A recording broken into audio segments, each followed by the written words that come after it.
Sometimes you just gotta fart in your hand and give it to your loved one to let them know how much they mean to you. I don't think that's at all true. Put a nice little bow on it. How? Carefully, obviously.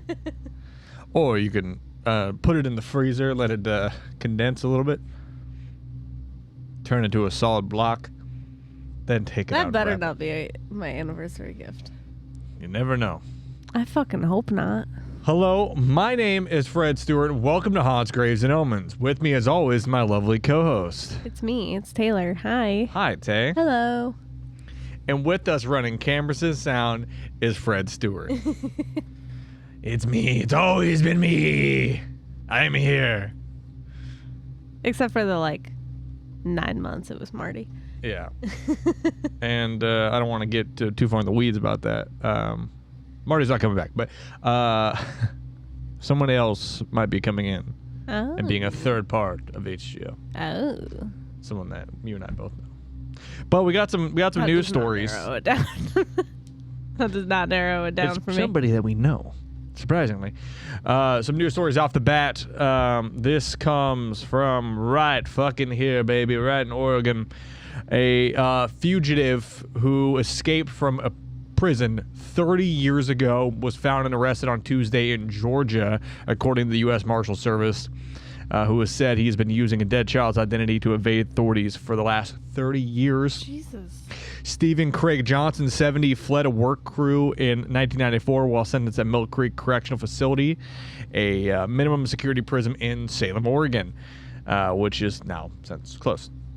The U.S. Marshal Service said that its agents confronted Mr. Johnson, a convicted sex offender, on Tuesday in the apartment complex where he had been living since 2011 in Macon, Georgia, under the alias William Cox. Good old Willie Cox. The identity he stole belonged to a child who died in Texas in 1962. That burp is mine alone. Yeah, basically he just he's a scary looking man. You can see from that photo too. Oh. Yeah, he's a scary looking man. But he is now in custody 30 years later. Before his sentence, Mr. Johnson was serving a state sentence for 3 counts of sex abuse and 1 count of attempted sodomy, and he was up for parole in 95. He has some disciplinary issues in the prison, and so he's fucking going back. Sounds like maybe he shouldn't have been in minimum security. No, definitely not. No, he's going back to prison, and he's now 70 years old. So, and he's a pedophile. So I think it's gonna go great for him. It's gonna go great for him. He is gonna have, everybody says prison is like, it's like a little vacay.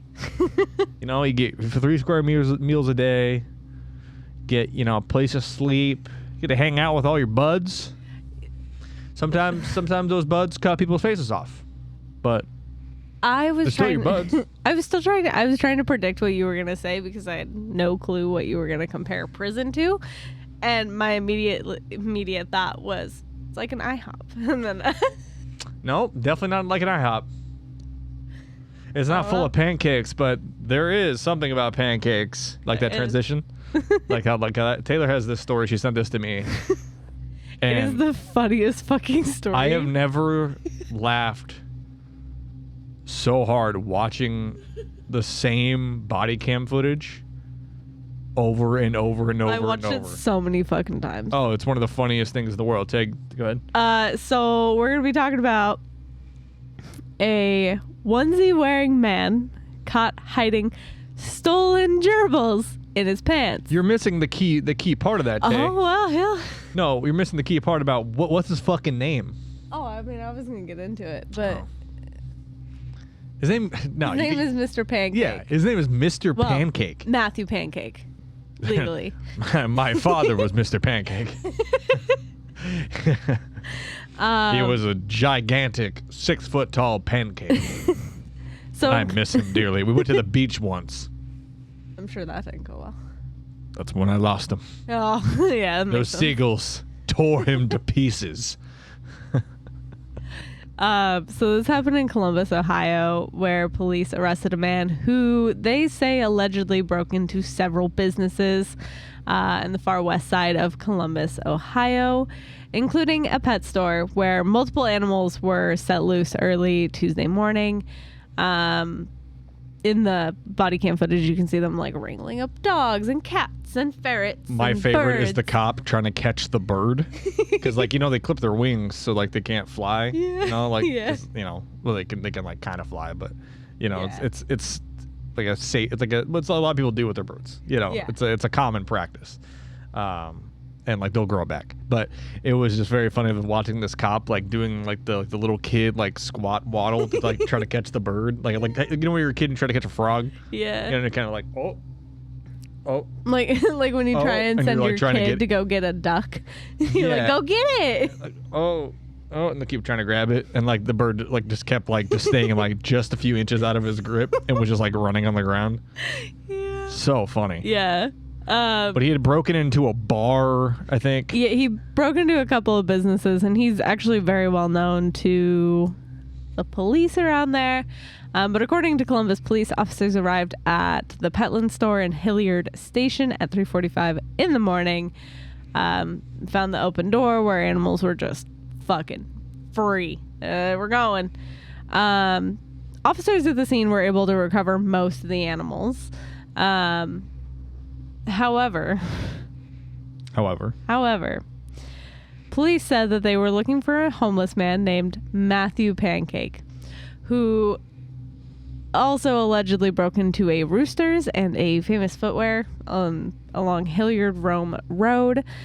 Body cam footage showed the suspect asleep on a bench while wearing a leopard print onesie. And they grab him and they're like, "Get on your belly, Mr. Pancake." It is one of the funniest body cam footages of all time, because they're gloving up and they're like, hey, you ready? Ready? All right, ready? And then take him, and then they go and grab on him, and they're like, "Mr. Pancake, get on your belly! Get on your belly, Mr. Pancake!" And you feel like I'm doing a voice for that, but I swear to God, that's what it sounds like to me.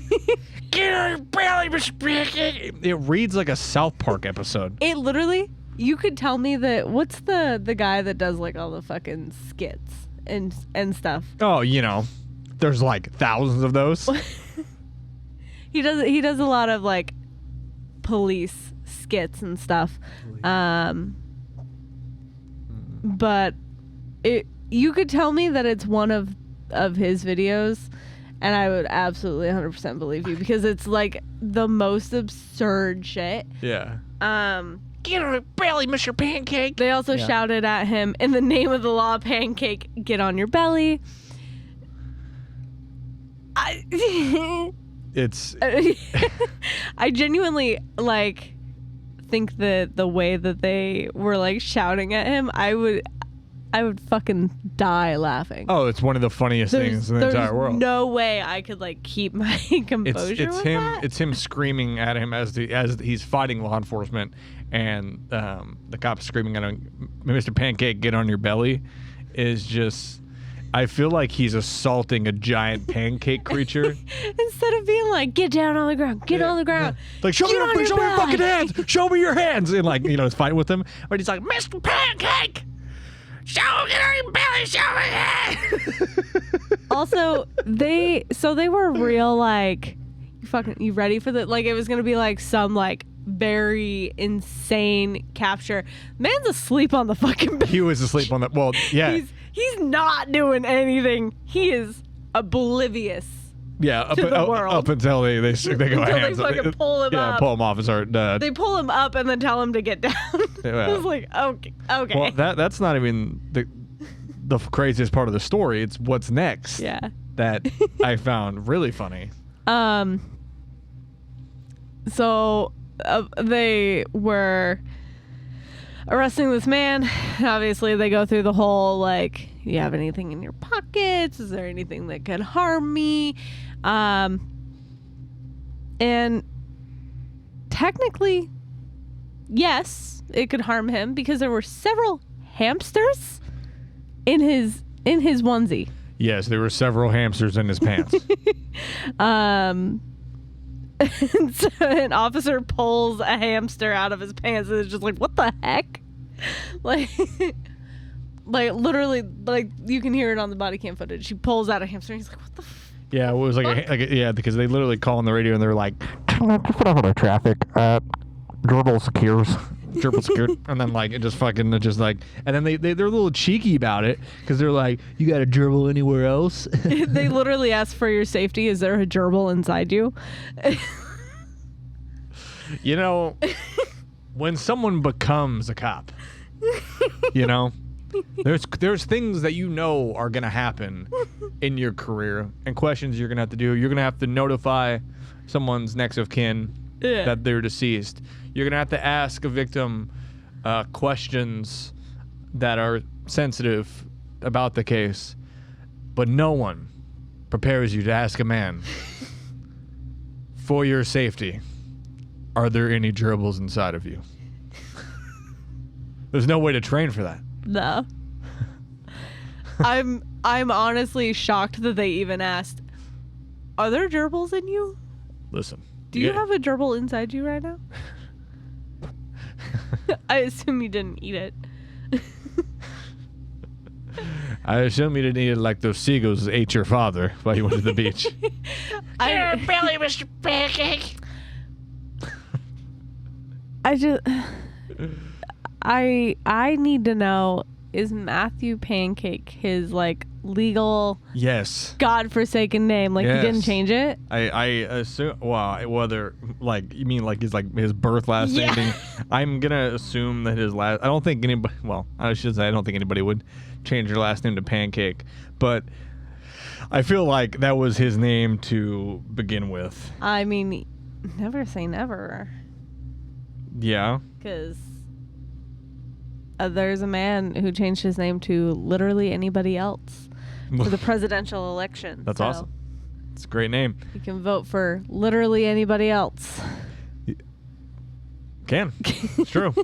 I do have one final story. A Wisconsin woman is accused of trying to poison her veterinarian husband with animal euthanasia drugs. Now, Good old Euthasol. what she said. Now, Tay, do you ever stay up at night and wonder? You've been there while they've euthanized animals? Oh, yeah. I did not know what you meant by you've been there. And, well, yeah, I was there. And do you ever just ponder late at night when the images of the Euthasol going into the animal, and you just ever wonder, like, does it taste like bubblegum? I've never once thought that. Granted, it comes in two colors. It comes in pink, but also blue. Don't care. So blue's the one I always worked with. So no, so it tastes I like did. blueberries. Yeah. Okay. Well, so you never just gave it a little taste? No. What's the point of having it? She pleaded no contest to first degree recklessly endangering safety. Amanda Chapin has been scheduled to face trial next month during Friday's hearing, which took place over Zoom. She pleaded a plea of no contest, which means while defendant does not contest to a charge, they do not admit guilt. According to prosecutors, between July and August of 2022, Chapin poisoned her husband, Dr. Gary Chapin, 3 times with the same barbiturates he used to euthanize animals by putting the drugs in his coffee. I don't think she understands how much you gotta like. It is a lot. You give a lot. He just got a little sleepy every so often, and that was that. Probably got super sick. But the criminal complaint states that after their March 2022 wedding, Amanda, 51, forged the signature of one of Gary's adult children on a power of attorney document. She also coerced Gary, 71, into modifying the deed to his house so that when she would get home in the event of his death. So it's all greed. But pretty wild. I don't know how. Does he just have barbiturates laying around the house? How is she getting this easy? I mean, if he owned the vet clinic, it wouldn't be crazy for her to be at the vet clinic, you know? But she's clearly like doing it at home or something. Well, yeah, but like, I mean, like. But like, why are you keeping it in your house? Keep that out of the vet office. Well, I wonder if she like grabbed it from the vet's office, and they were like, "Oh, hey, by the way, we're out of Euthasol. Like, can we order more?" Your wife keeps coming in and taking all of it. It's like, yeah, she does that. That's crazy, lady. I'm so in love. And she's like, honey, I got your coffee. And he's like, every time I drink that coffee, it makes me tired and makes me sick. Like, It's gotta be a bummer to find out that your wife's poisoning you with barbiturates and doing a really shitty job at it. You know? you need a lot of it. I would be, if you were to poison me and I were to live, I would be more mad at you for the fact that you poisoned me and failed. You're weak. You know, just like, that's what you get. You fucking idiot. I'm going to yell at you. I'll show you how to poison someone. And then I pull out a comically large syringe, pull out barbiturates. That's such a wild Now put me story. in the freezer with all the cats and dogs. Which was the most Texas Chainsaw Massacre thing I've ever seen. A lot of people don't know this, but vets' offices have a freezer where they put your animal's remains. Reason being is they can't pick up. Most places only do pick up once a week. So. Yes. They gotta go somewhere. Yeah, that's correct. You know? And you were cleaning kennels, and I was exploring this dark and creepy vet office because I drove you there. And so I'm just kind of hanging out. I was petting some cats, and I'm like, this is fun. And then I was like, oh, what's in this freezer? And I opened it, and I was like, that's a fucking dog and a cat. I think there was also an amputated leg in there. There was an amputated leg in there. It was straight up like the fucking Firefly. It was for the Saint Bernard. It was literally the Firefly family fridge. It's like a giant fucking leg just in there. Just don't open the fridge in the break room. Anyway, Tay, you have our story this week. Yeah, I do. I do have our story this Okay. week. That joke was for you, Tay. I know. I've worked in some very interesting places. I gotta pull it back up. Hold on. Just gotta pull it back up. My drive like shut down. It was like, good night. Good night, drive. Good night. Good night. Good night, drive. Hey, drive. Good night. We're the dumbest people I know. I'm very confused in the bit, but it's fine. That's the kind of the point, I feel like. I always stay one step ahead of the government, and you can too. Buy my tactical flashlights online. Oh, you got really close. I just looked up, and it's me. It is. Now, Tay, what are we covering this week? We're covering a cryptid called the Kalanoro. Sounds delicious. I don't think so. Now, do you get the Kalanoro with the flour tortillas or the, the corn tortillas? I get fried Kalanoro. Oh, fried dude, I remember, oh man, there was this one time, this never happened, but there was this one time where it was me, the ghost of John F. Kennedy, Bigfoot, and a guy with no shirt, and we just went and got some fried Kalanoro. Fantastic. Yeah, that was great. It was a good time. Yeah. Yeah. I believe it. Yeah, but you shouldn't. I just told you that it was a lie. that it never actually happened. So. Okay. So. Yes, I'm ready to get into it. Good, because we're gonna. So I mean, our planet kind of has just like a lot of areas covered in like dense rainforests. And then you have mountains and oceans. All of it, like the oceans, not fucking explored that much. Well, everybody knows that the ocean isn't real. You about to go on a flat Earth tangent? No, it's a fake world tangent. Nothing we experience is real. It's all a simulation. Okay. Can we not give me a... That's why you should vote for me for state senator. Right. But continue. You're giving me some sort of geology lesson. Did you know the Earth has things? Well, I was saying, like, Mhm. I mean, there's a lot of unexplored parts of Yes. our world. Yeah, they Right? discover like 28 new species of spider a year. Something like that. There's a lot happening. How does that make you feel, by the way? I fucking hate it. I hate it beyond belief. Yeah. I hate it beyond belief. What if they're more like jumping spiders than... Still hate it. You like jumping spiders. Though. Yeah, they're cool. I don't want them to find 20 new Jumping types of jumping spiders, because that means it's just adding on to the types of other spiders that exist. They should stop. They should stop making them. I don't know where they're making them, but they should stop doing that. It's probably just evolution, biology.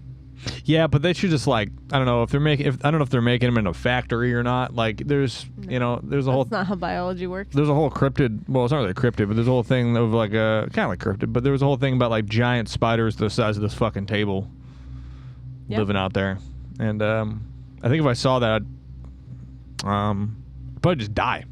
I think it'd be instantly lights off. Like Yeah. like the switch is flipped. That's it. Close up shop forever. Anyway, yes, there's lots of unexplored areas. There's a lot of cryptids that come along with that. Of course, you got your oceanic, your land, your fucking mountainous ones. Air. You got your air ones. Mm-hmm. Yes. Mothman. Space cryptids. Space cryptids? You mean aliens? Kind of. No. No. Aliens. It's not how that works.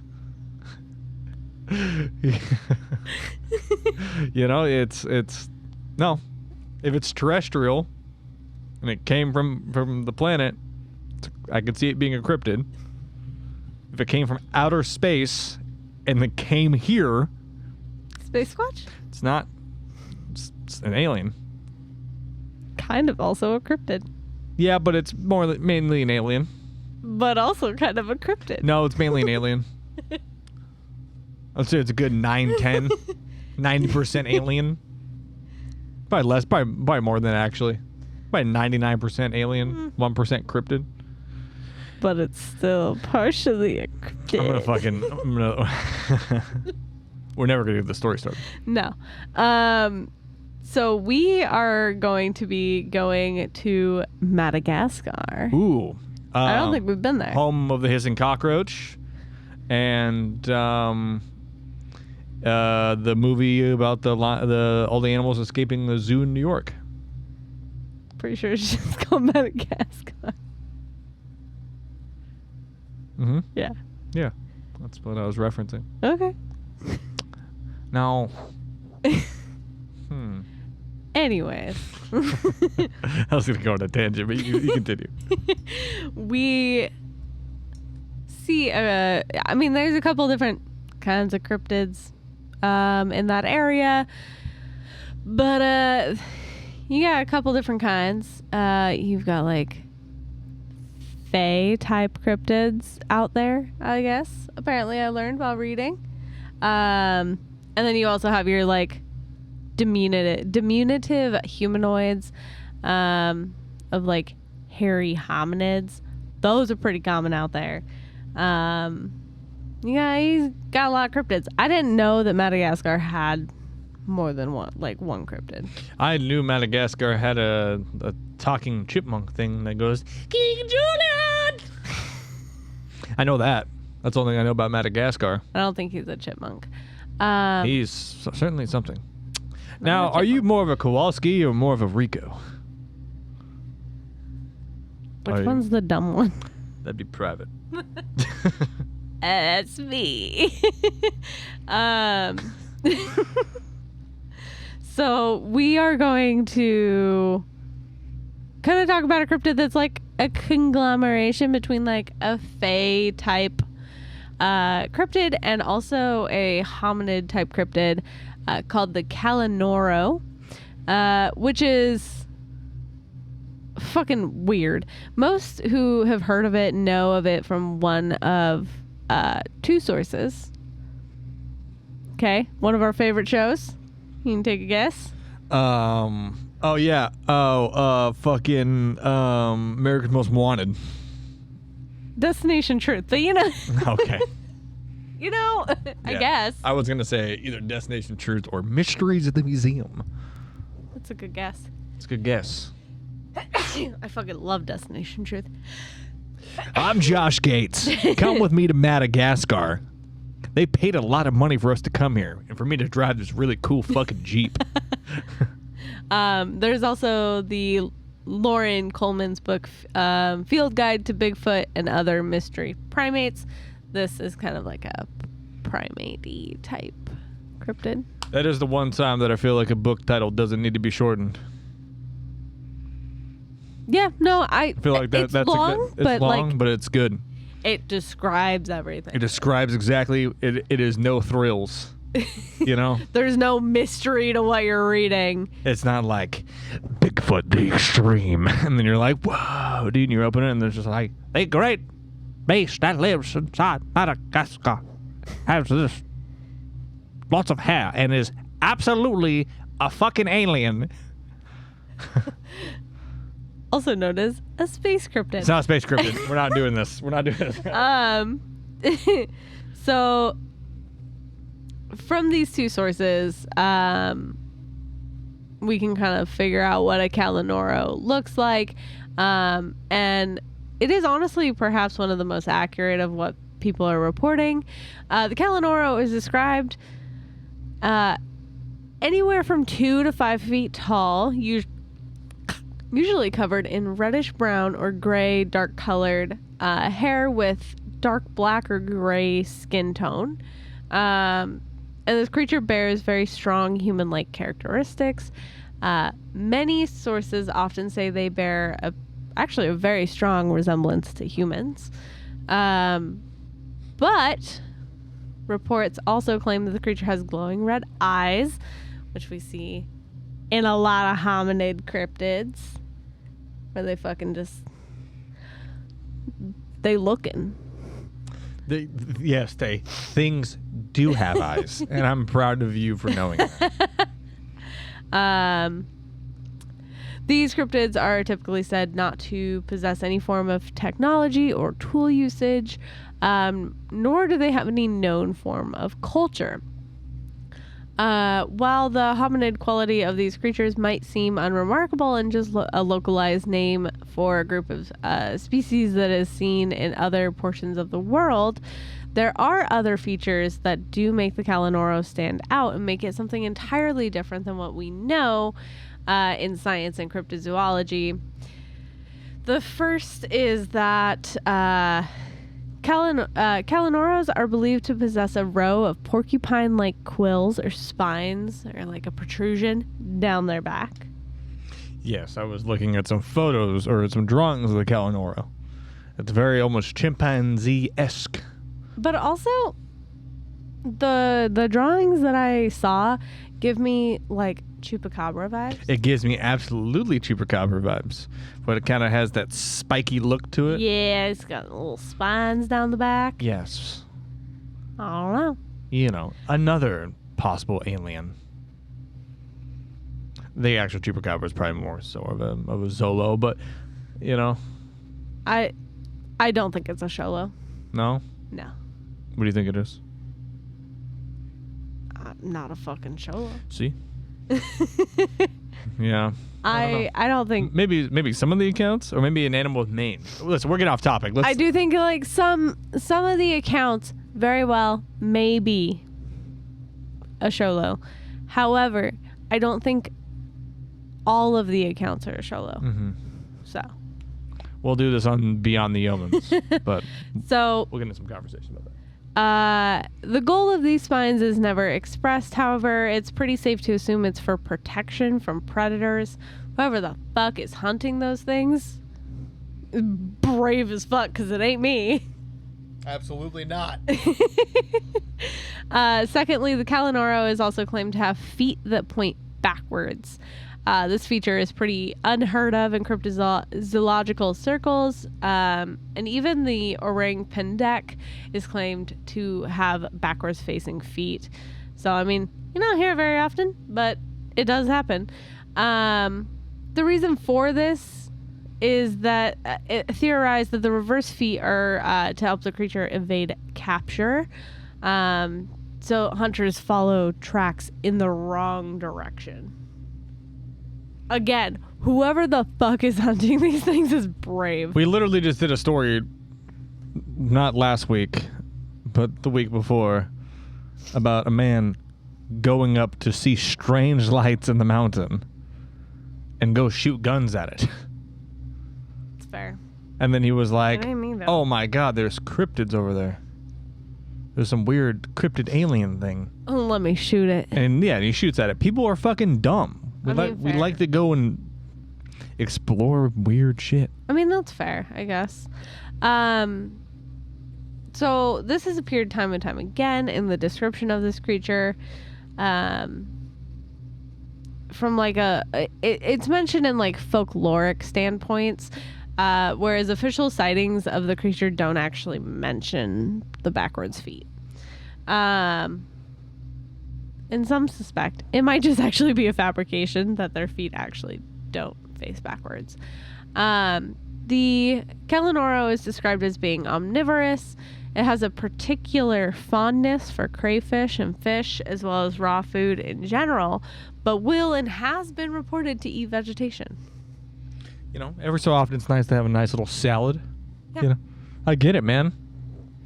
You know, and a lot of people don't know there's the Kalanoro is the only cryptid, alien cryptid perhaps, that is known to just consume cigarettes on a regular basis. Space-Cryptid. Not Space-Cryptid.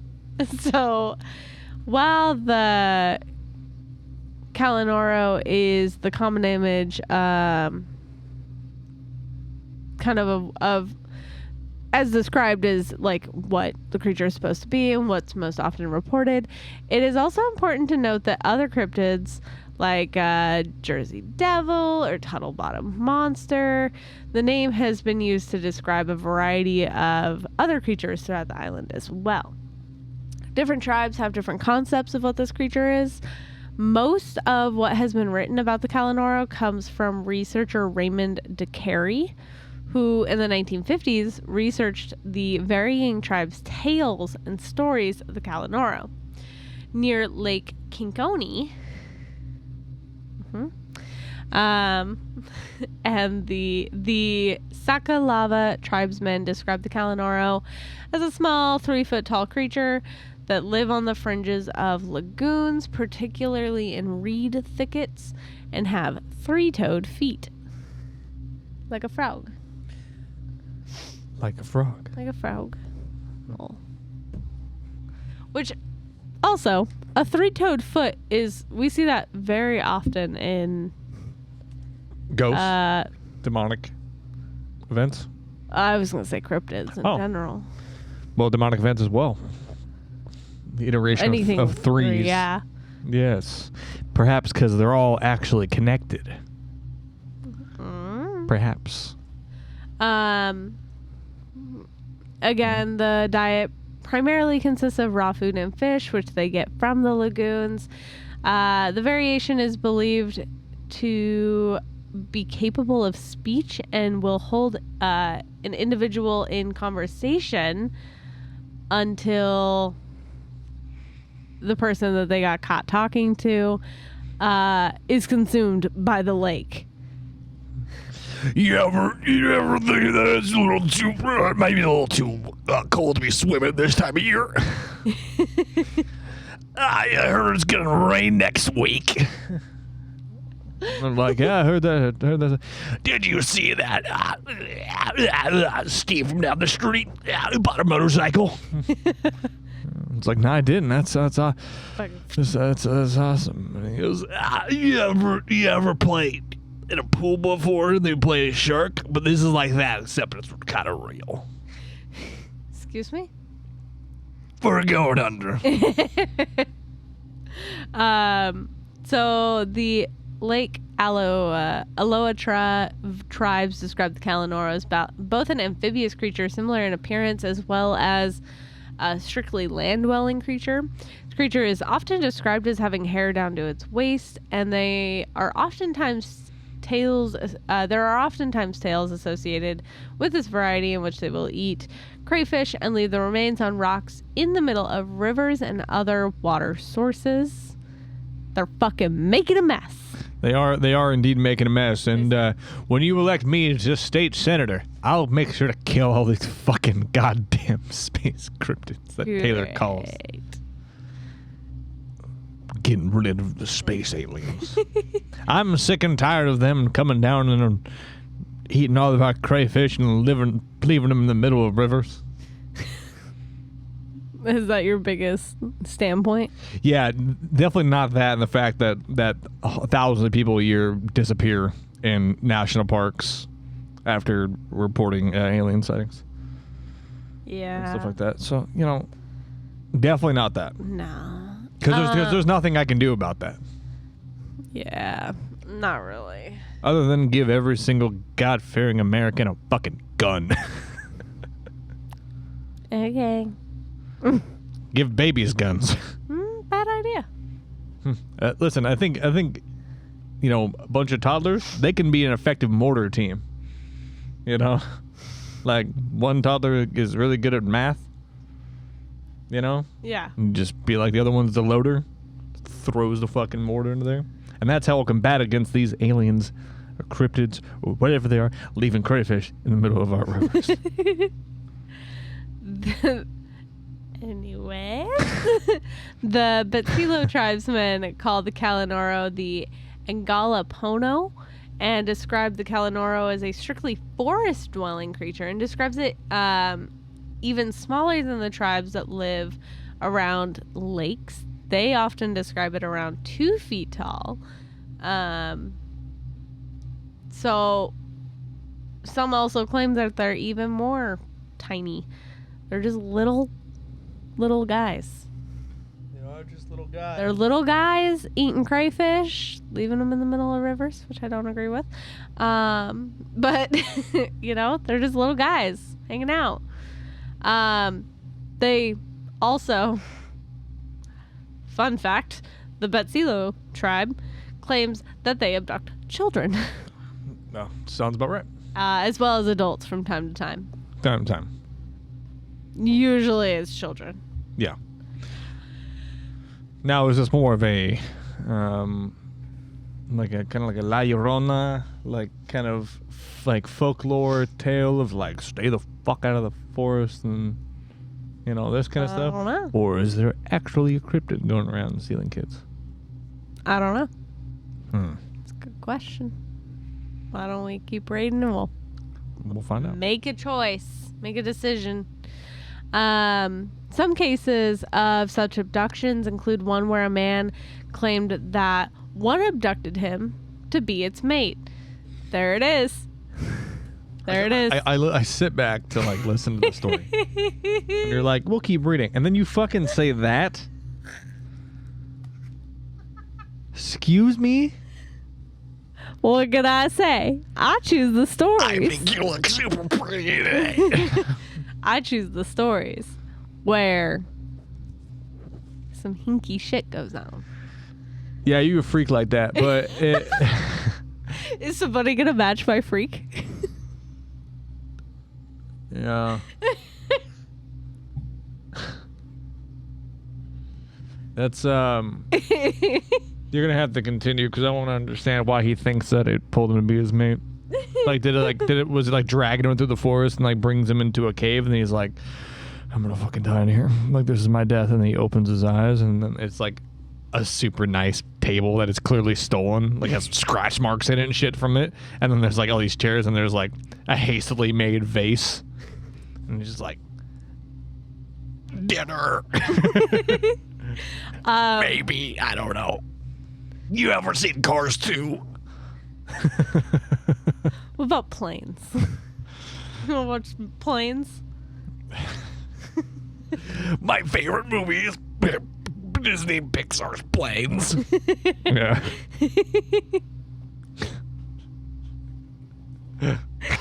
It's so fucking stupid. Listen, there's not a whole lot on why he claims this. Did it just come try to kiss him on the mouth? He got abducted. He got full on yoinked. Well, maybe. I fucking bet he did. Got full on yoinked. That's not what I meant. I don't know. It just says that he claims that he was abducted to be its mate. Doesn't say how he got out. He just, you know? I'm not saying anything happened. Something probably happened. I don't know. But my stories always seem to include something like that. Something about an alien or a cryptid trying to fuck somebody. Yeah. Yeah. They make good stories. I'm sorry. Okay. Listen, I don't know what you're trying to tell me, but they're always in the like interesting stories where other shit happens, where other people are like, so something will it's happen. always like the most insane like story you've heard of, like encounters and all this stuff, and like then one the guy's longevity like, of it. It fucking tried to fuck me. I experienced the most fascinating encounter with the Kalanoro. For 20 nights I saw it creeping through my backyard. Now we're married. Well, that's 15 years. Oh my god. You can say they can find love in anywhere, and mine happened to climb through my window and try to eat me. There's another woman who claims that when she was abducted, she received powers of mediumship before her release. It's got like a gift bag. That's pretty cool. They were like, here you go. It didn't work. I kept trying. Oh, sorry. Turn around.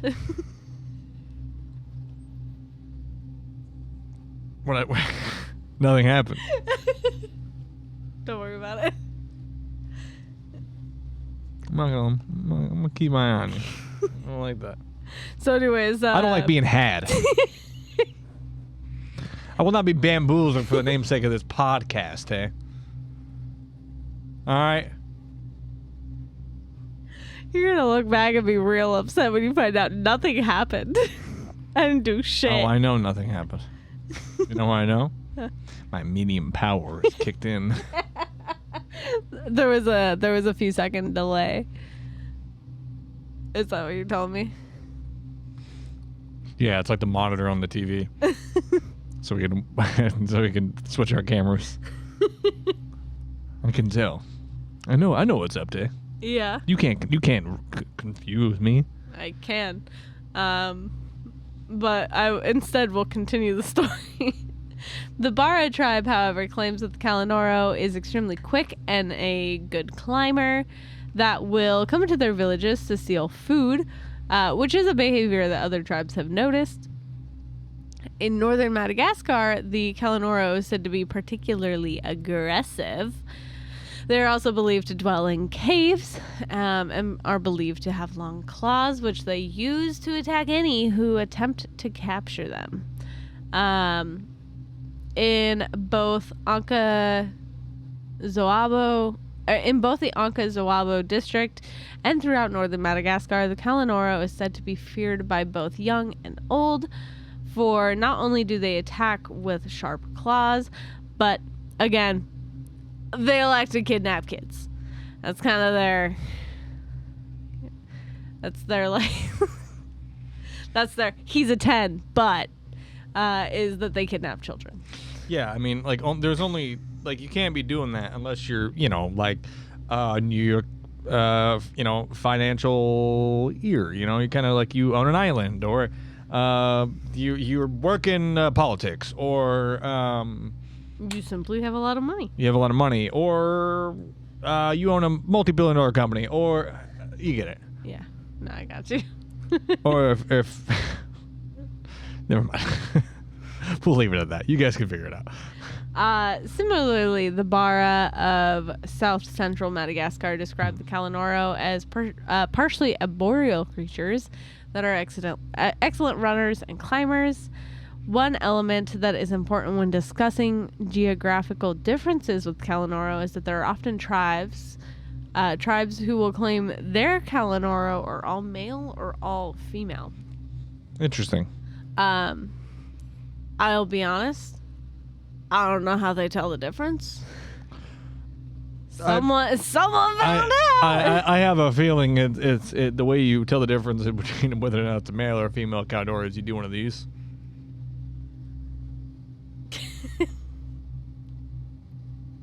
Fucking ew. It's like that. And there you go. That one's clearly a male. It's like chewed bubble gum, but like old. Gross. Lake Alotra's Kalanoro, for example, they're often connected more towards mermaid lore, and are described as being strictly female. Okay.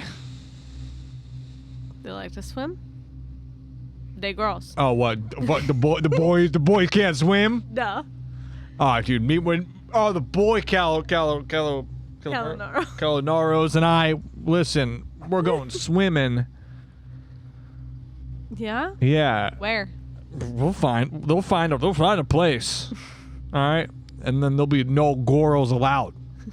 All right? Sounds good. That is kind of weird, though. Yeah. Somewhat aquatic. Yeah. I mean, they're very obvious amphibian in nature in some sort of way. Or like... but they're also apparently arboreal. Yeah. They like the lakes. They like the trees. They also run on ground real fast. They're kind of everywhere. They're kind of just hanging out. The Lake Kinkoni tribes believe the Kalanoro to be strictly male, however, which, interestingly enough, the Kalanoro there are described as having high-pitched and choppy or female voices, which often lead people astray. So, any opinions? I'm still caught up on the whole the males don't swim thing, you know? Apparently in like Alotra or Aloatras, they don't. They're all girls. All girls. All girls. The Betsilio tribe, however, believes that the Kalanoro is an exceptionally hairy female, exclusive land dwarf reaching heights of 2 feet tall. Mm-hmm. Other variations describe the Kalanoro as a naiad or a mermaid type creature, being exclusively female, that seduces canoers, fishermen, and of course lures children away. This hair goes everywhere. You want to find out how long this hair is? That was stick out. Yeah, it did. Great. My back hair's the only thing that's like that. Gross. And they're like, Ew. yeah, they're like, fucking ew. There's one guy on the boat. He's like, guys, I think I might need to get off. They're like, ew. Get off the fucking boat, Dan. Jesus. I like that you chose the name Dan. Yeah, I just thought of a first name. Popped Yeah. up. And so you think of our old roommate. No, I definitely didn't think of him. But I feel like it'd be a Dan or a Steve or a Scott. I'd be into that. Phil. No. No? No, I feel like Phil would see the Kalanoro eating a chicken whole and be like, I love him. summer loving, I'm having a blast. You know? And just like be like, I'm in love. I found the love of my life.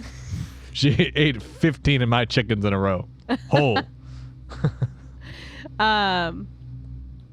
So some cultures view the Kalanoro as a female land dwarf, but do have a male version which is referred to as the Korokeli. said a Kalanoro. So there's a difference there.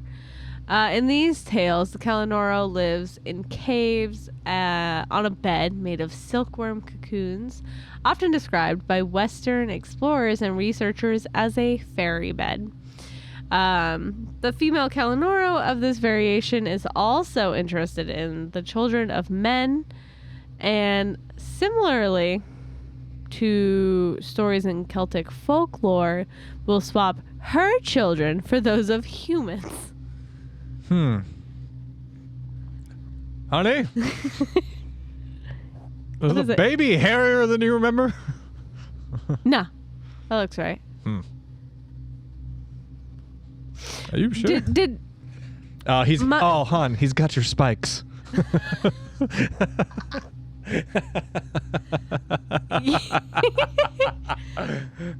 I was thinking, did our one baby turn into 3? I don't know. I don't care. I love them anyway. I love them anyway. It's gonna be impossible to feed this one. Oh, now there's 2. Oh. Never mind. We don't have to feed him as much. Great. So the children she steals are treated to resemble her and her husband. It's claimed she gives a special potion to the stolen offspring, which prevents them from growing. No more. No more growth. No more growth. You just baby forever. Actually, probably more toddler. Yeah. Sounds awful. Yeah, it'd be next to impossible to be a toddler height, and then have giant spikes coming out of your back. Yeah, so they gotta keep the babies small, so that way. I wonder why. That's the case in this, because like you look at like Bigfoot and stuff like that, they're abnormally tall. Yeah. But with this, is it just because of like their subterranean movement of being able to kind of go in and out of water and up trees and in mountains and shit? It's a good question. I don't know. So much like in the story of changelings, children who are often misshapen or sickly have been referred to as the sons of the Kalanoro and are believed to not have been the mother's child, but a replacement left by the Kalanoro. So I mean, like, our dog is having a moment. Oh, okay. She's coming up. Great. I love this. You're definitely not too warm and laying directly on me. So outside of the Kalanoros reported child abducting, several other behaviors have reportedly been noted in regard to this creature. For one thing, the Kalanoro is omnivorous and extremely fond of fish, crayfish, and raw food, but cannot stand pork. Get that fucking pork out of here. Allegedly, Kalanoros will enter huts and homes at night to keep warm, but will not enter a home where pork is present. Interesting. They are very strict Catholics. You know, that's find your peace where you can find it, you know. We all know Catholics are super welcoming. Father, so for they I have love them. sinned. Tell me your sins, child. I ate like 15 fucking babies. Do 5 Hail Marys and stop eating babies. I'll do the Hail Marys, but I'm not going to stop. As long as I come back and repent my sins, we're good, right? Yeah. So I can just keep eating babies. Yes. The Vezos tribe has the phrase to eat like a Kalanoro, which means to eat what is available without giving thought to future provision.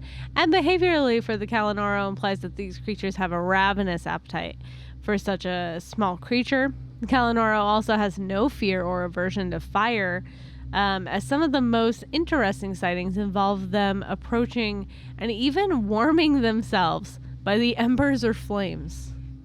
You know, that's got to be an interesting way to camp. You know, like say you're out, you and your buddies are... Spirit, please? That's trying to do a podcast. You're looking at me like a crazy person. Now, you're just like out there and you and your buddies are having a nice little fire, staying warm, and a Kalanoro comes out of the woods, sits down. It's like the pan shot of everybody like warming their hands, and then it just pans a little further. There's a Kalanoro with a fake mustache. I think we should go swimming, guys.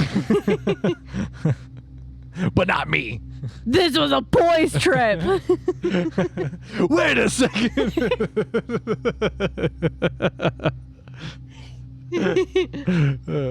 The only ones who swim are girls. Yeah. I knew it all along. I always knew that your mustache was fake. Hello? Hi. What's happening?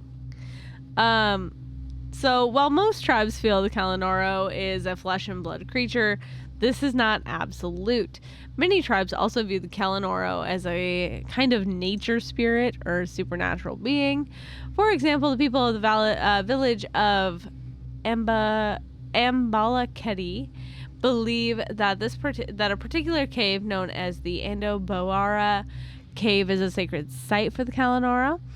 Their reasons for this involve the disappearances of children while they were out in the forest. So again, in the 1990s, Joe Hobbs of the University of Missouri would describe how 2 years prior to him being in the area, 3 children had disappeared in the surrounding wilderness. The local belief was that a Kalanoro had taken the children away. The motive, not to better their own stock, is seen in alternative diminutive hominid or fairy folk stories, but simply because the entities felt that the parents were not taking proper care of the children. They said, "You're a bad mom. This kid's fucking mine now." You know, I mean...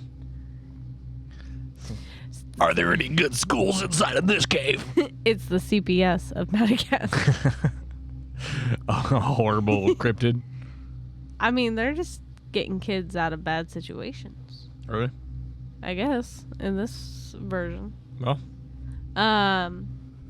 In a similar fashion to Poltergeist or Insidious, a special kind of medium is required to communicate with the Kalanoro, or a spectral middleman known as a tromba.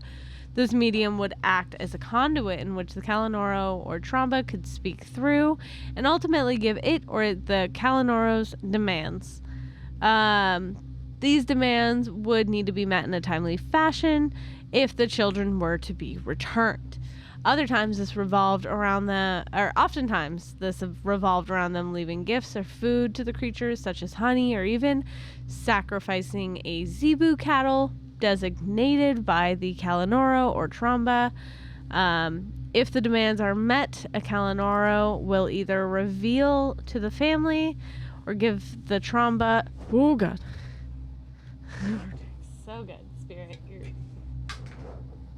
What is happening? she's pulling the set apart. It's stuck on her feet. Okay. Girly pop. Girly pop and a half. Come here. Sit. Thanks. You might have noticed that there was 4 candles on the table, and that I was not holding on to Head Gordo.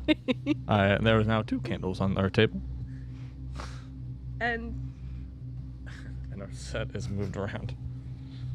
It's doing great. I'm gonna pull this up so that it's not on her feet. We're doing so good. I love podcasting with the dog. So, anyways, the Kalanoro would reveal to the family or give the tromba the information of where the children's location was. In the case of the 3 missing children, all 3 had been found in the Ando-Boara cave. Countless other cases similarly have been reported, and allegedly to this day, it still occurs. In other regions, such as the Samburano Valley, mediums can communicate with the Kalanoro. Mediums that can communicate with the Kalanoro often live in bush. When summoning a Kalanoro spirit, there is often specific rules and rituals that need to be performed. Typically, the medium sits behind a curtain in a dark room while attempting to communicate with Kalanoro. This is because, unlike other types of spirits, Kalanoros solely work inside the medium's home. It's considered taboo to have a dog present. So, fucking bye, spirit, I guess, if we summon a Kalanoro. Well, she keeps knocking over the shit on our fucking set, then count your days. I'm summoning that Kalanoro. No experience should be like, friend? Yeah. So it's considered taboo because during a Kalanoro seance, it's believed that dogs have the ability to see spirits and therefore see the Kalanoro. Kalanoro mediums are sought out as a last resort because the Malagasy have an incredible fear of the supernatural abilities of the Kalanoro. It is because of this that when a Kalanoro medium is turned to, or that they're only turned to when other healers or trauma mediums have failed in attempting to solve whatever problem or cure whatever ailment might be afflicting the individual, or out of curiosity. When a Kalanoro spirit is present, there are often the sounds of walking and banging on walls and the ceiling during in the medium's home during the session. It is often during this channeling that quick, choppy, high-pitched, and difficult to understand speech is reported. How are you feeling about this cryptid so far? It feels like, I mean, it's because cryptids generally are these almost animalistic style things, like the Loch Ness Monster, or Bigfoot. You know, like you more so associate them with being kind of more of a creature from the past, or a being that has kind of been here for a long time. But like this is more of a supernatural, like spectral kind of take on it. Yes. So it's more so of a spirit than it is a cryptid. But it is weird that there's different versions too. Yeah. Like, some versions are definitely more cryptid-like versus some that are very spooky, like spectral. But who's going out of the way to summon the Kalanoro? Huh? Who's going out of the way to summon one of these things? I mean, what benefit do you get out of it? if your child's missing? Let's make another one. Or you could try and get your child back. Are they like, oh my God, Liam Neeson in Taken, but for for Madagascar? Oh my God. Child goes missing, and they're like, we gotta call in the best. I don't know who you are. I don't know why you've done this, but I will find you, and I will kill you. And then I'll find your kids and bring them home. It's like, okay. Cool. I just saw the movie Taken for the first time. It's really hard to get DVDs in Madagascar. I also don't have a DVD player. So I just got to hold on to the DVD and read the script. I don't think you can say you watched it then. I basically watched it. My God. Yeah, so there's a lot going on with this. There's a lot of weird shit, right? I mean, the Kalanoro in these like supernatural stories, are alleged to have the ability to communicate telepathically, grant wishes, and there is also a belief that the Kalanoro's long hair gives them a supernatural strength that is beyond what a creature of their size should possess. Long hair makes you strong. That's just a known fact. I mean, I think our hair is about the same length. yeah, and you're a weakling. You didn't have to fucking expose me. I got leg strength. I don't have upper body strength, just leg. So. The dead silence where you just stare at me and just... Grumpy. Bumpy. Listen, I don't know, man. Can you not eat the candle on the floor? Kalanoro are, in some cultures, believed to have great healing powers due to the fact that they're nature spirits. Alternatively, however, Kalanoro are also said to be able to curse people if they travel into their sacred areas or territory. So then the afflicted individual would go to a medium who can commune with a Tromba or a Kalanoro to seek a way to end their cure or their curse. So I don't fucking know. The oldest official recorded sighting was in 1879.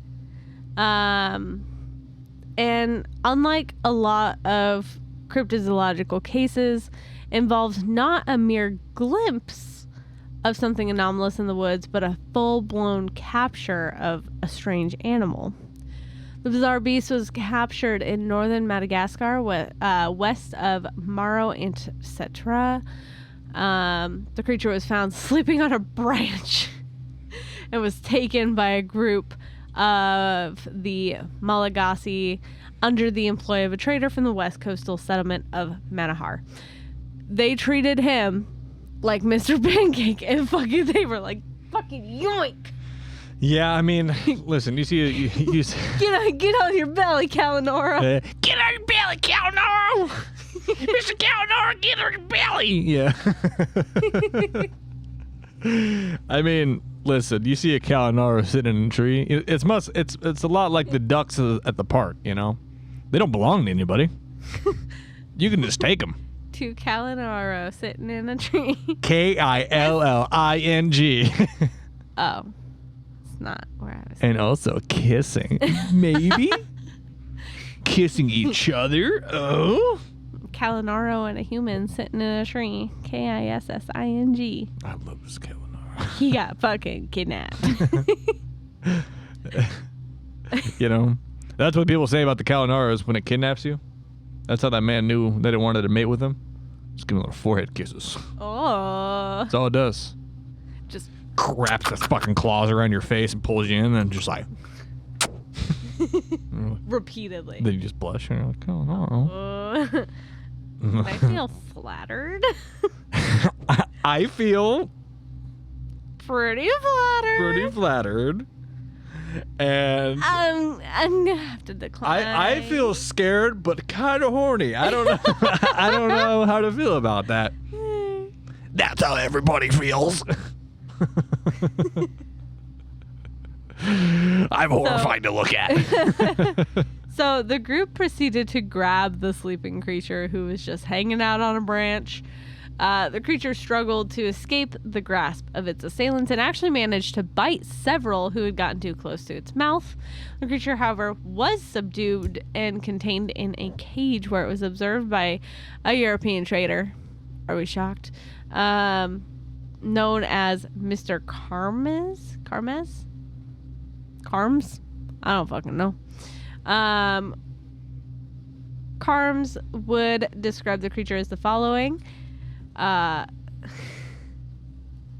So this man describes it as a 5'9" tall creature. So it's taller than I am. It's almost your height. I'm not 5'9". All right. Let's not put that out there. I'm 6 foot tall. I said almost your height. Yeah. Fucking short fry, dude. You know?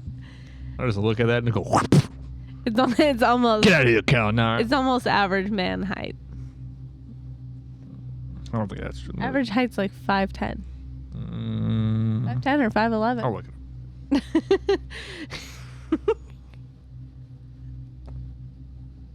up. With the face and body thickly covered in long black hair, the creature had a peculiar mode of movement as it traveled on all fours. 5 foot, 9.3 inches. This is the height of an average man. Yeah. That's Now, Josh Losley, I know you're listening, and I don't want you to feel bad about this. That this Kalanoro is taller than you. Okay? It's only one, bud. You're taller than all the rest of them. You got this. You're our short king. You always will be. There's nothing you can do about it. And you need to stop trying to practice your stilts. This is never going to work. Anyway. I do, however, know some a nice brand of those in-shoe heel lifters if you need them. That's absurd. No, absolutely not. You won't let him wear them? No. What if he does it in secret? Well, shh. Oh, no. He's going to walk around like Frankenstein. It's like, hey, guys. So the creature would travel on all fours, but when walking bipedally, it would move with its head down, watching the ground the entire time. The creature, while very human-like, had animal-like eyes and was naked when captured. In a manner of potential kindness or an attempt to civilize the creature, the men proceeded to give the creature clothes which it would wear. They said, so you want sweatpants? Or sweatpants are pretty comfy. If you're gonna wear something, I would suggest sweatpants. I'm more of a 3-piece suit kind of guy. That's not very comfy though. It's comfy to me. Okay. You're going to love the way I look. Okay. I guarantee it. Psychopath. I'll get you your 3-piece suit for bed.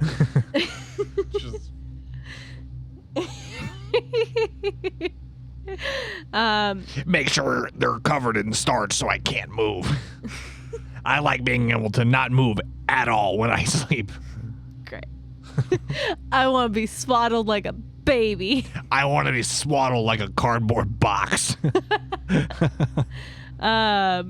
So while the creature was clothed, it still remained very animalistic in behavior and refused to eat any food cooked. It would eat manioc and other roots, and it would only sleep in a squatting position.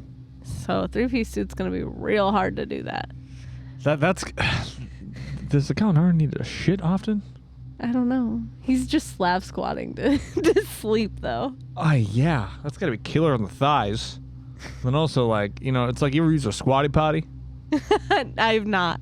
No. You know, let's see. You kind of. I know what a squatty potty is. Yeah, like elevates your legs a little bit. It's kind of like free, kind of like. Yeah. Opens Yeah. up, Oh yeah. No, I know what. Yeah. So it opens up your bowel. I'm explaining for the European listeners, and so basically, a squatty potty will make you shit harder, better, and it is it going to be kind of like the same for this, where it's going to squat down, and then it's like, hear the fateful like in your guts. Then you're wearing that 3-piece suit. It's going to be hard to take that off. Unless you're right. Unless you cut a butthole hole out of your slacks. Oh my god. I'm just saying. Trying to look out for the Kalanoro.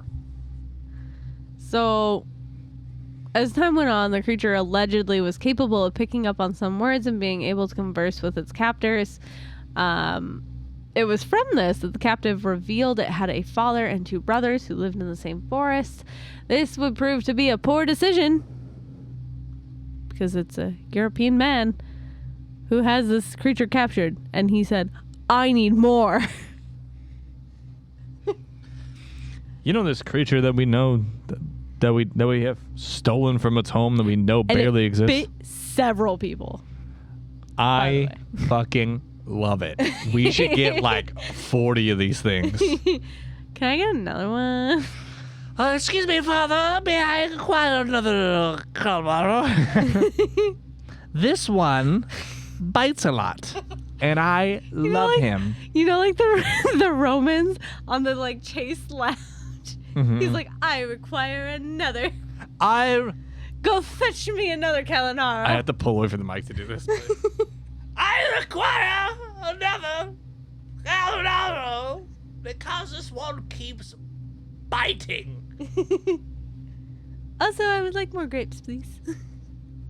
Also, more grapes for the lady.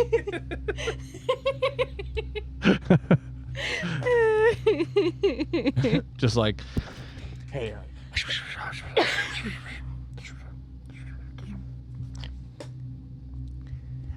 She said she wants another Kalanoro.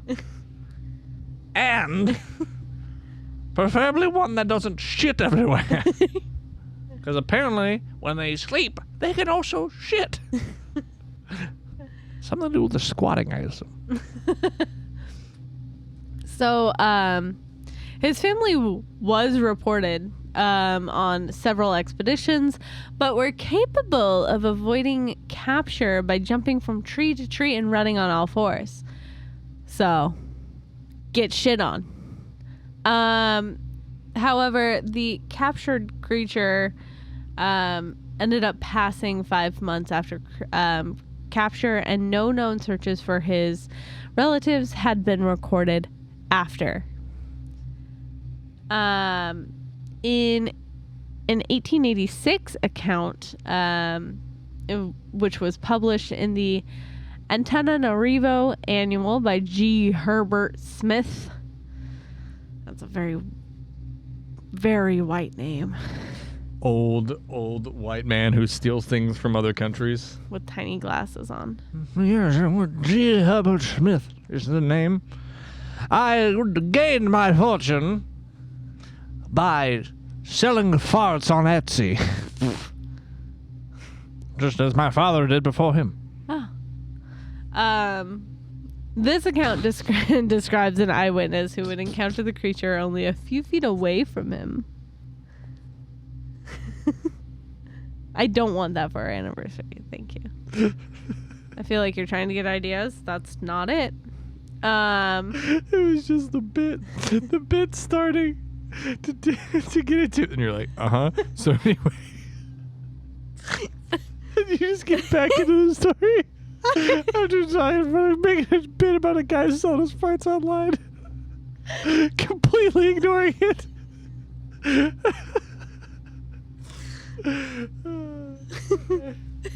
You okay? No, I'm fucking crying.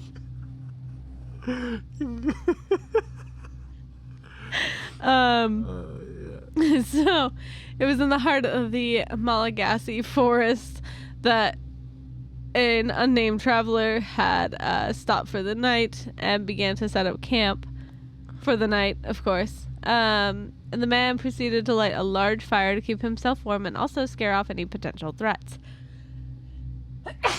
Makes sense. The man laid awake through the night watching the glowing fire as the hours passed, and so too did the fire.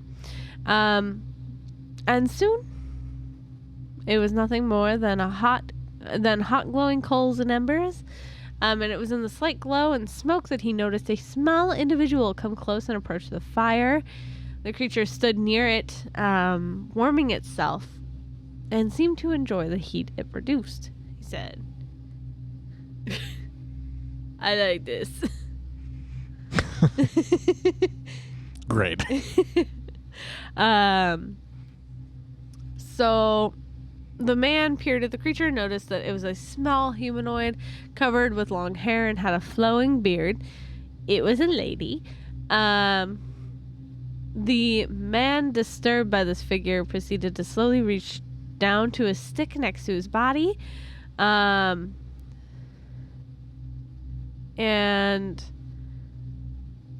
once his hand had wrapped around the stick, he proceeded to lunge up ever so slightly and push the stick into the fire, which sent hot embers and sparks at the creature.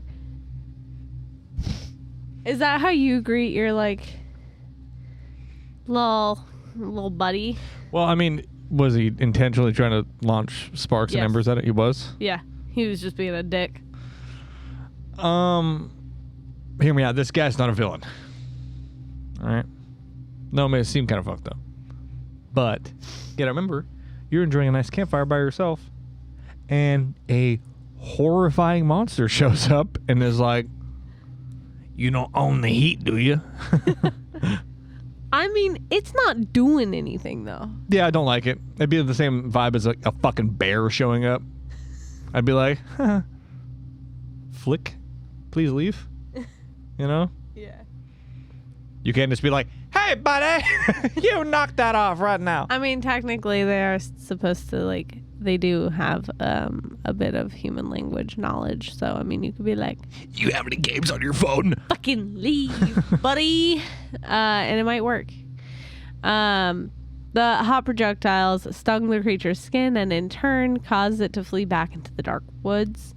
Another account that appeared in the annual had a similar occurrence with the Kalanoro and their love or interest in fire. In this case, a man noticed that a Kalanoro appeared out of the woods. A noticeably male one is what they say. It's Kalanoro, clearly a boy. The male had been intrigued by a large fire with a pot full of rice over it. The creature proceeded to search around the area, searching for any potential threats, and then released a cry. Shortly thereafter, a noticeably female creature came from the brush and up to the male. The two approached the pot of rice and with a quick sniff proceeded to dip their hands in the pot, grabbing fistfuls of rice. I mean, that's just fucking rude. You know, like, That's so mean. yeah. But then they, in ever so romantic fashion, proceeded to feed each other in the warm glow. So the Yeah, just a fistful of rice to the other one. Vice versa. that's kind of romantic. I'm not gonna lie. The two Kalanaro, like, cause you imagine you're fucking terrified. Yeah. Cause you're like, okay, there's two of these things. Like, what the fuck? And they come up and they're staring at you and look at the pot and they're like, reach in, pull it out, and then they're like, tonight will be the night that I will fall for you.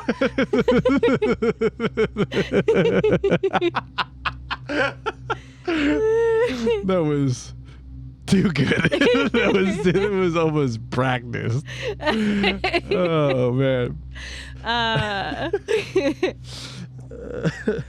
There was another documented account that comes from 1889 where a report of a Kalanaro was given to the Royal Geographical Society, which, interesting enough, also just refers to a captured specimen.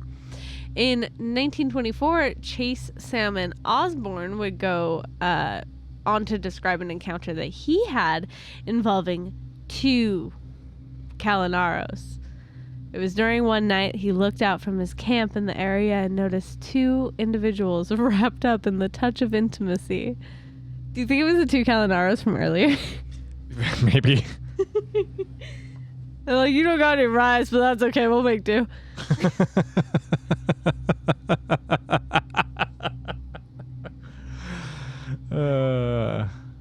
Yeah. Yeah, I think so. Never know. Date night. We don't need the foreplay.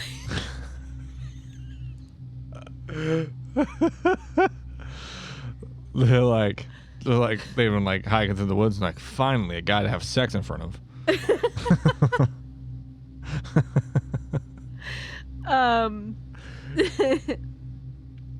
For some reason, he had proceeded to get the most of the spectacle and proceeded to peep at the couple.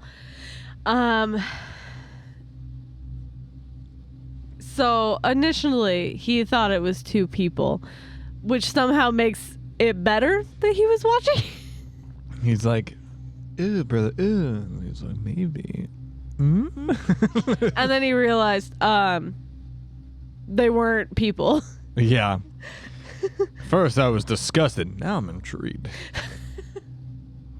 Still kind of. First I was disgusted. Then I was intrigued, and then I was disgusted again. But now I'm. Now I'm hungry. Ooh. Anyone got any rice? You could probably pull some off of the cheeks of the other one.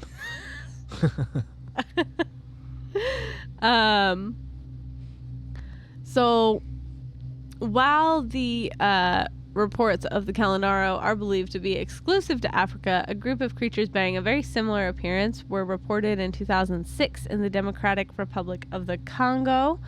This sighting stirred some interest and was actually published by both Lauren Coleman on his website Cryptomundo and Carl Schuker on his website Schuker Nature.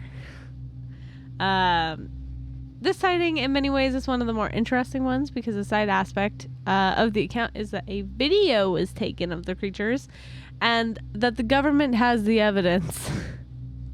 Because of course they do. When I was reading into the Kalanoro, Yeah.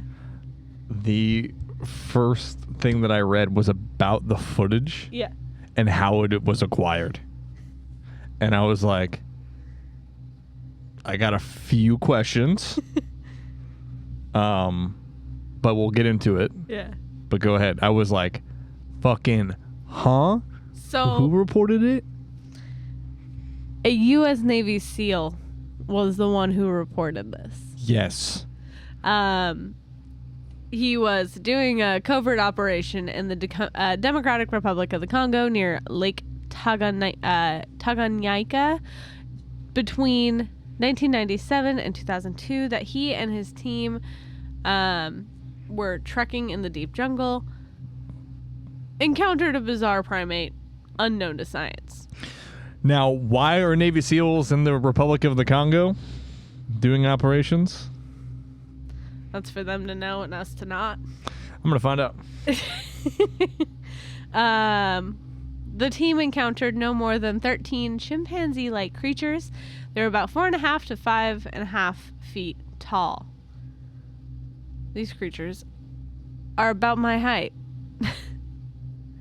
So, some of them taller.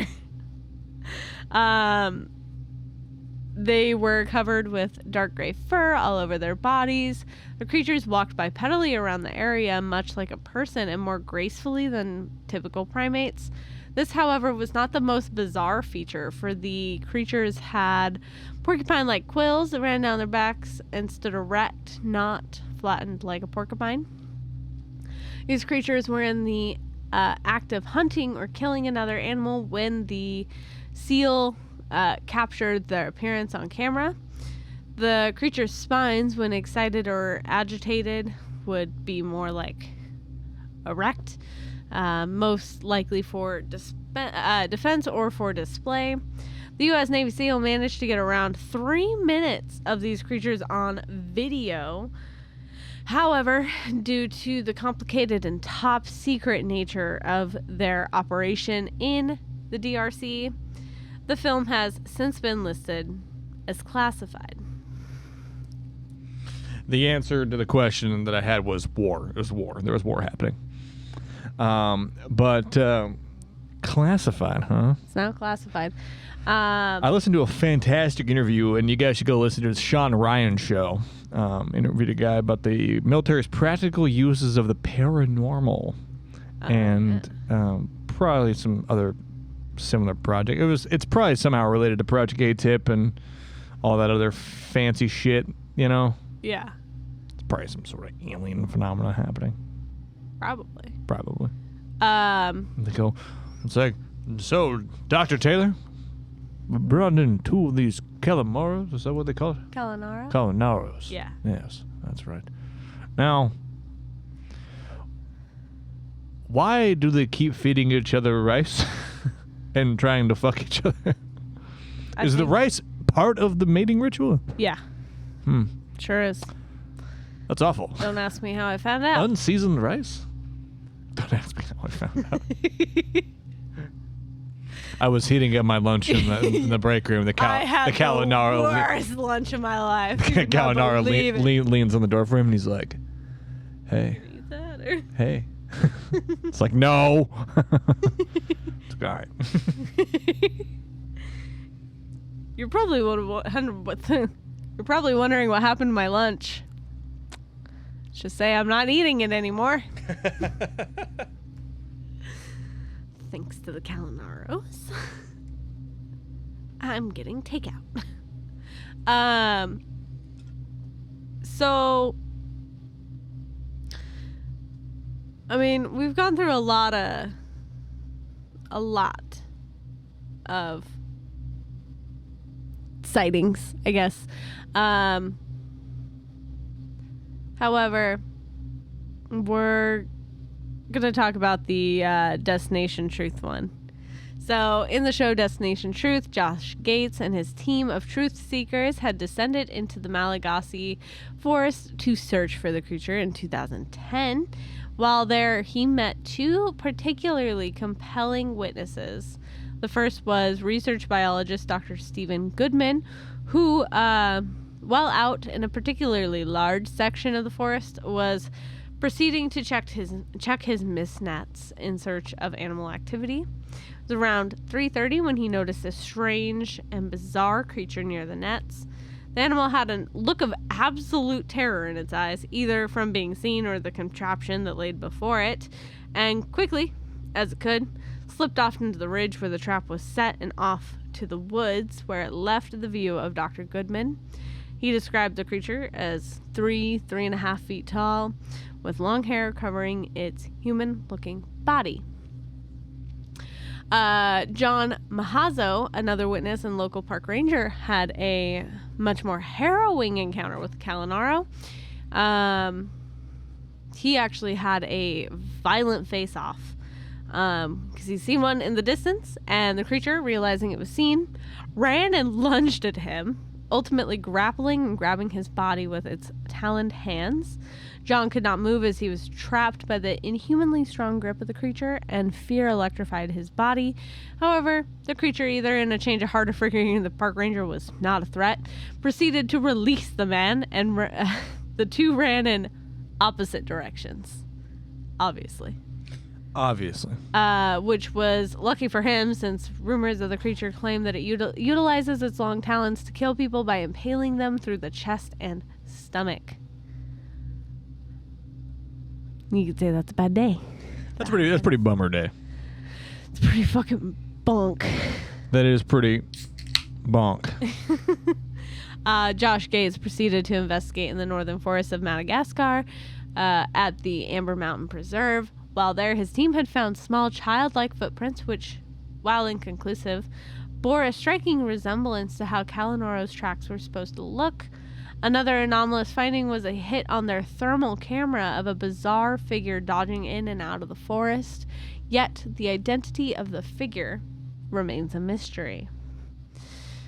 Since we're at about... We're at a good point of just kind of wrapping it up, because there are more just accounts and stories, but I think we've heard a lot about this Kalanoro and its rice-loving rituals. Tonight will be the night that I